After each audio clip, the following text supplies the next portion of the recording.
Alright, the third and final new card that we've been presented with this wave of information, I assume that there's going to be more. If the structure deck only gets 3 new cards, that's just like, how much does Konami have to hate Dragunities to do that to them? We should expect at least 5 new cards in a structure deck. That seems to be the norm right now. But anyways, Dragunity Glow. Now, this artwork is pretty cool, I guess. We got like a battle between fire and ice here. We got Graham against Gunger, I think. On the trap card, like the prison of sky and ice or something like that, it was Trishula versus Ascalon, I believe. It makes me wonder if we're gonna get another spell or trap card that features Bryonic versus Arid Briar. That'll be pretty cool to see. It's a normal spell card. It's got 2 different hard once per turns on it. First one is add 1 level 5 or higher Dragunity monster from your deck or graveyard to your hand. The second one is you can banish this card from your graveyard, target 1 monster in your spell trap zone equipped to a Dragunity monster, special summon it in defense position. So the second effect is excellent. It's got everything you want in a good effect, right? It doesn't have the restriction on like, you can't banish this the turn it's sent to the graveyard or anything like that. You can banish this straight away, like the turn you sent it, and just get like a free dude. From the wording that I'm presented with, I believe that you can use both the first and second effect on the same turn as well. So there's none of that stupid restriction as well on this card. So like, excellent wording. It targets 1 monster in your spell trap zone equipped to a Dragunity, not target 1 Dragunity equipped to a monster. Like the other way would have been weak source wording. This way around is great. Obviously they made it this way around so that it would synergize with Graham.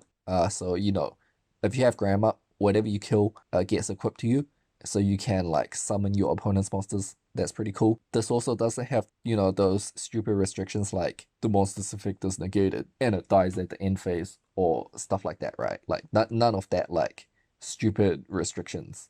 This is just a straight up good effect. I guess there might be a restriction, special summon it in defense position. So that means you can't summon links with this, link monsters. But yeah, otherwise, no restrictions. And since it can summon any monster, you can summon things like Red Med off that's equipped to your Leviathan. You can summon Gay Durg equipped to your Mistleton or stuff like that, like equipped to your Bartra. And we all know how much I like using Gay Durg as many times per turn as possible. So you can already see like why I really like this card. As for the first effect, it makes me feel like it's very similar to what Gold Sark used to do for the deck when Tempest was legal. Well, I mean, it's legal now, but before Tempest got banned, right? Gold Sark banishing Tempest had 2 main purposes. One was search Mistleton, which was unsearchable off Ravine. The second was search tuners to discard for Ravine or Cards of Consonance. This can do one of the 2, and it can also search Primus Pilus, I guess. Primus Pilus is quite an interesting card. I've always liked it. I feel like this might even open up some Pendulum builds, since we already get a free Gate 0 if you choose to run it off a Dark Worm if you choose to run it. All we need is a high scale, and then we can start Pendulum summoning Primus Pilus, which I'm sure every single Dragunity player has dreamed of using. So yeah, that's an interesting thought, I guess.